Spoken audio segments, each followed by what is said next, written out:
A man will prove himself invincible on ice, and a woman will live up to her legend on snow. A Swede and Finn will finish so close, they'll mold their gold and silver medals into one, while the brother and sister from Liechtenstein will win as many medals as France, Canada, and Japan combined. And some college boys from Minnesota and Massachusetts will shock some veterans from Leningrad and Red Square. The Olympic Games are athletic competition. The 13th Winter Olympiad is human drama.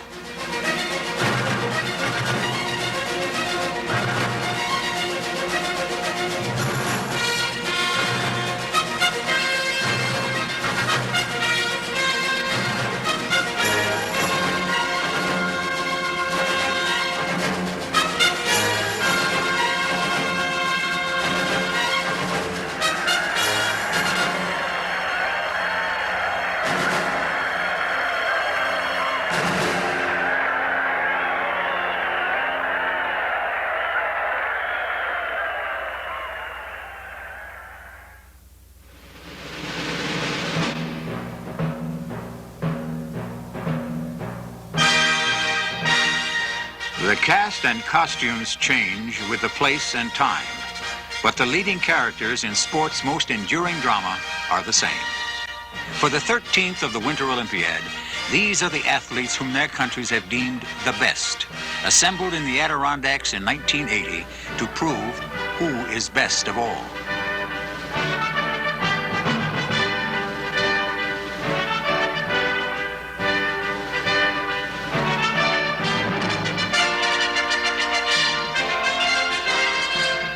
From China, 28 athletes will represent a quarter of the planet's people in their very first Winter Games, while the rest of the world competes under a dark political cloud that threatens to make these the last games as we know them.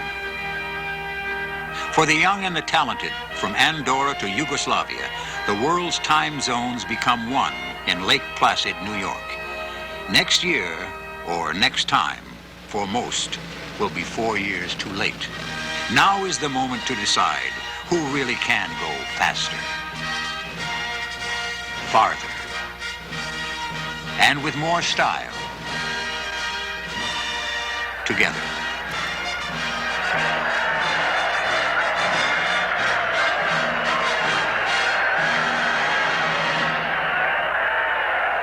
It took Lake Placid 48 years to get the Olympics back home again, and the idea was to keep the Games in perspective. So they turned the horse show grounds into an Olympic stadium, the new prison into an Olympic village for the athletes, and Lake Placid High School into an international press center. But when the world finally did arrive at this town of 3,000, it was like New York City trying to host a convention of 50 million. February 14, second day of the Olympic Games, and atop Whiteface Mountain, it is a gathering of speed merchants for the alpine events. For weeks, it has been too sunny and slow, but for the men's downhill, it will be cold and fast. As the racers see it, the course is perilously steep at the top. An early 70-degree pitch will propel them to speeds approaching 90 miles per hour. But the lower portion presents the opposite extreme. Unforgiving flats where there is nothing to gain and everything to lose. Here, concentration, the right wax, and an uncompromising tuck will tell the story. It is expected to be a battle between the Austrians and the Canadians, but Pete Patterson's second-place finish during practice have the Americans talking about the home turf, even if it is buried beneath 2 feet of artificial snow. We'd like to welcome you again to the men's Olympic downhill. Most exciting event of all Olympic competitions. On race day, the visibility is critically short for those electing to make their 2-mile mountain descent in a minute plus. Herbert Plank, the Italian racer, will be the early leader, but the Austrians are next. Leonard Stock was expected to be the 5th Austrian on a 4-man team, a team not even the legend Franz Klammer could make. The Austrians used the practice runs to purge their slowest, and Stock injured for most of the season, emerged the fastest skier on the mountain. The son of a Tyrolean farmer, he claims he has scrambled for everything in life, even his starting bib for the downhill. Today, Leonard Stock scrambles into the lead by a full second and a half, and then waits to see what the other Austrians and Canadians can do on what has become his mountain. Ken Reed, the hottest downhiller in the World Cup circuit the previous month, is the first Canadian to challenge the Austrians. Without warning, a mechanical failure sets his ski free, and Ken Reed's 4 years of training are terminated in the first 15 seconds of his run. Canadian Steve Podborski is next and doesn't know of his teammate's demise.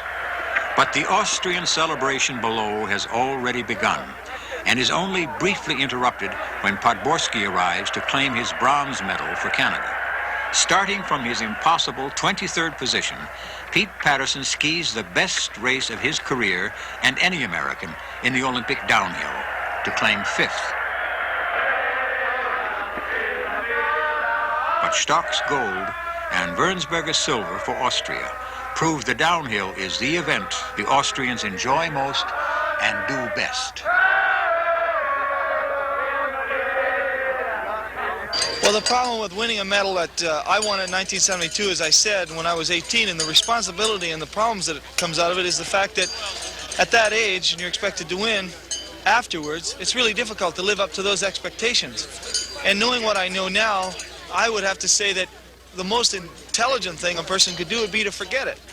Welcome again, ladies. No man has ever won 5 gold medals in the Winter Games. Eric Heiden will be competing against himself to be the first. On the first day, he will cover the length of 5 football fields at 30 miles per hour to beat the world record holder. 10-1-3 for Tyson. Like some intergalactic messenger wrapped in gold, he will transcend the level of his competition and his sport. On 15-inch steel blades, powered by 29-inch thighs the size of Virginia hams, the speed skater will travel as fast as a human can move strictly under his own power and win his first gold in the 500 meter. 38.03, Heiden. 38.37, Kulikov. A new track record. A new Olympic record. If Leonard Stock is the newly crowned prince in the men's downhill, Austria's Anna-Marie Moser is the reigning queen of the women's. In this, her final bid for Olympic glory, the bright sunlight belies the bitter sub-zero cold that will freeze the racers' faces. Anna-Marie has won more World Cup races than anyone in history, but she has never won Olympic gold. She elected to retire before the 76 Games in Innsbruck. Some say out of fear of failing in front of her countrymen. Others claim it was to nurse her sick father, whose picture she still carries in her racing suit. If Anna-Marie is anything less than superhuman, Switzerland's Maria Therese Nadig has always been close behind to exploit any weakness. It was Nadig who won their showdown at the Sapporo Japanese Olympics in '72 and twice during training runs here at Lake Placid. Hanne Wenzel of Liechtenstein steers clear of the Moser-Nadig rivalry by simply racing against herself and the clock. But how does anyone beat a legend who can jump into the lead by more than 3 full seconds in a sport where victories are measured in hundreds? On this day, Anna-Marie Moser's only human frailty is a frozen face. Hanne Wenzel will lead the bridesmaids passing Nadig for the silver medal. America's Cindy Nelson, having spent a decade chasing the ladies from the Alps and succeeding in Innsbruck with a bronze medal, will finish 7th and disappointed. But an 18-year-old from Lakeport, New Hampshire keeps the American heat on the Europeans. Heidi Proust will finish 4th in her very first Olympics.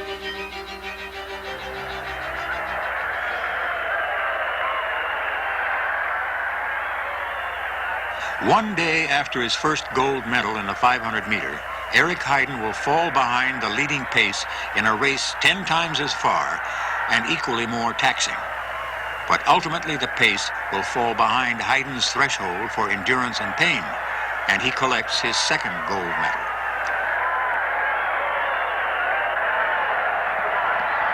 New Olympic record and a new first place finisher, Eric.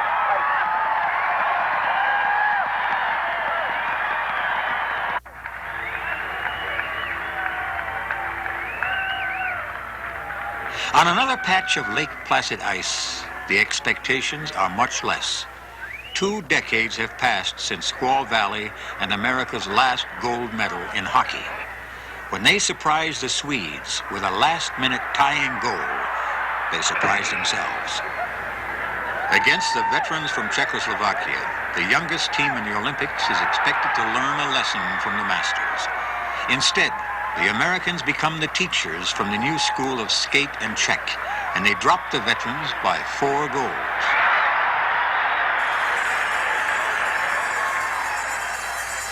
When the talk switches to the men's alpine events, everyone knows where Sweden is and what Ingemar Stenmark can do. The quiet and often reclusive Swede has not lost a giant slalom race in 2 years. For the Olympics, it is not so much a question of winning, but by how much. From any angle, his style is unmistakable. Deceptively fast because he is remarkably smooth. Economy of motion, using weight transitions precisely while using his shoulders and poles sparingly. Incredible balance, allowing him to recover from near falls. After his first run, Stenmark is in 3rd, with Andreas Wenzel and Hans N right where he wants them, in the lead, and worrying about not making mistakes in the final run. All Stenmark has to worry about is going as fast as he can, which is usually fast enough. With the King and Queen of Sweden waiting at the finish line, Ingemar Stenmark will post a combined time that will stay on top. Wenzel and N will arrive later to collect the silver for Liechtenstein and the bronze for Austria.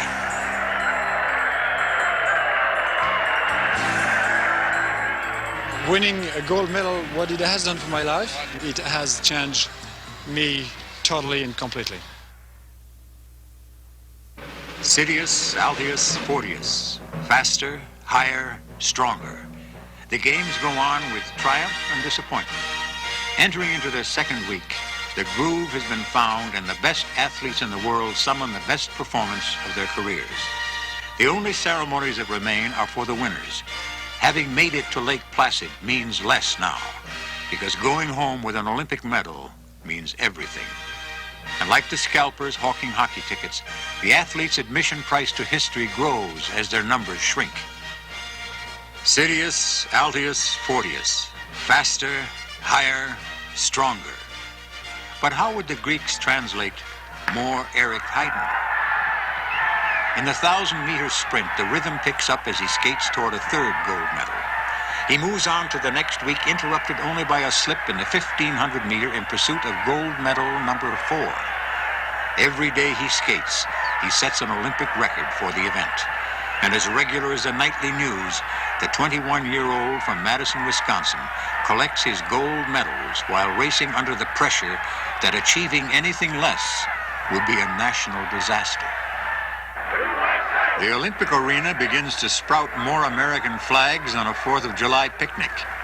When the West Germans threaten to turn out the lights on the Cinderellas, the Americans, down by 2 goals, come back with 4 straight, and the fans begin stealing the hottest commodity in town, American flags.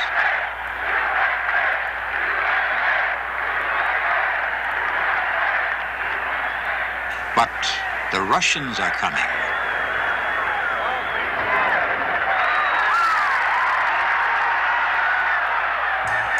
Where is Liechtenstein, and who is Hanni Wenzel?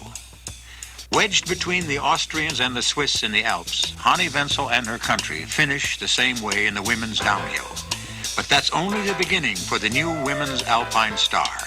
In the giant slalom, she skis like she was still on the downhill, fast and straight ahead. Her first run is good enough to hold off the West Germans, Irene Epple and Christa Kinshofer. On the 2nd trip, she is challenged by the French, Perrine Pallin and Fabienne Serrat. But it all adds up to one thing, Liechtenstein's first gold medal ever. When they set the gates even closer for the slalom, Christa Kinshofer of West Germany is still in hot pursuit and takes the early lead. But Hanni Wenzel doesn't flinch and responds with the only fail-safe strategy in the slalom. Simply put the two best runs of the day back to back.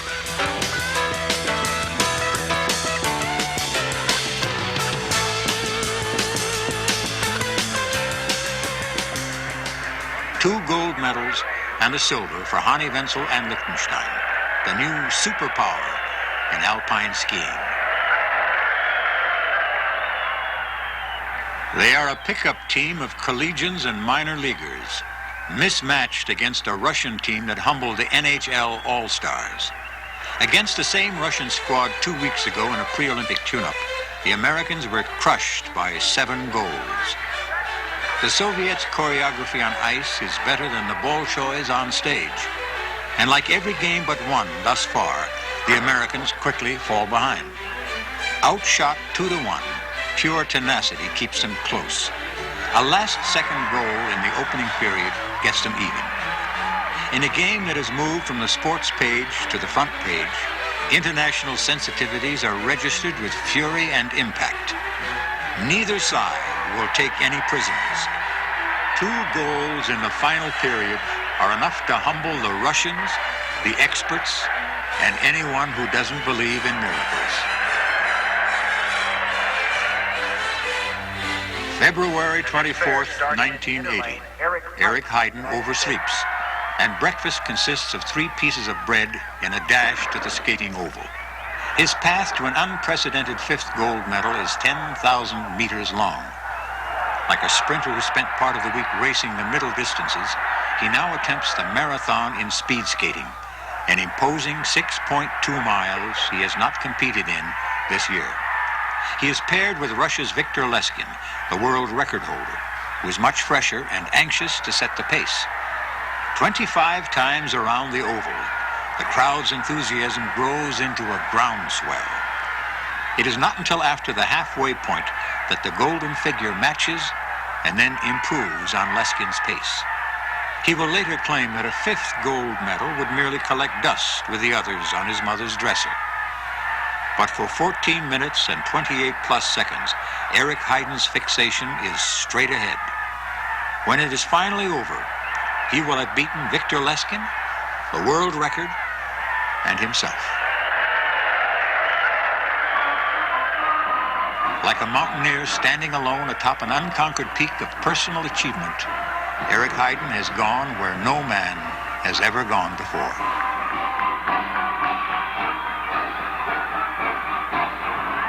The first run of the men's slalom is an international disaster. 18 racers are unable to make the trip non-stop, including 3 Americans. The 4th, Phil Mayer, is no stranger to misfortunes on Whiteface Mountain. One of his ankles is held together with a steel plate and 4 screws from his mishap here last year during the World Cup. Today he starts first and takes advantage of the smooth track. In the giant slalom and downhill, Mayer's times were respectable, but still below his and his country's hopes for a medal. It's been a long time since 1964 and Billy Kidd and Jimmy Huga, America's last medalists in alpine skiing.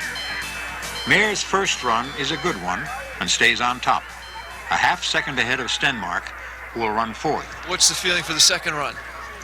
Just like the first one, go out and attack, and that's all you can do.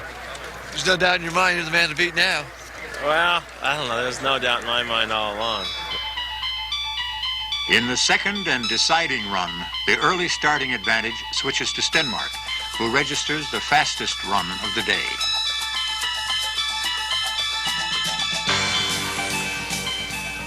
When it's Phil Mayer's turn, there are more people on the edges of the course than in his hometown of White Pass, Washington.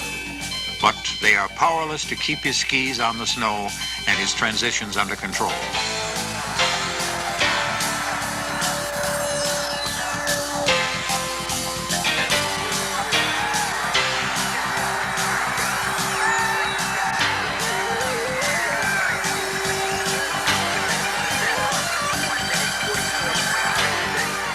Phil's second run is not nearly as good as his first, and he drops a half second behind Stenmark.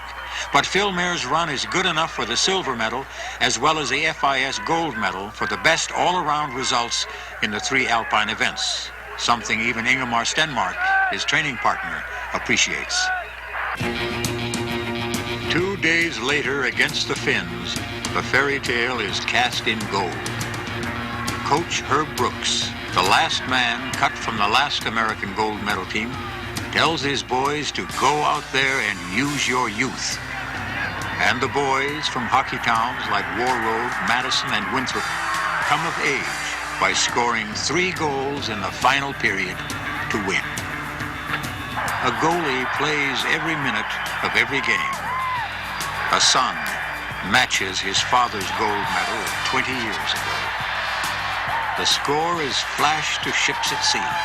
The country explodes with national pride, and the president calls the locker room. For some, it spells the beginning of lucrative careers. For the team's captain, his last hockey game. The U.S. team has won a gold medal in the Olympics at Lake Placid, and the world can rejoice in what the human spirit can muster when working together. This is E.G. Marshall.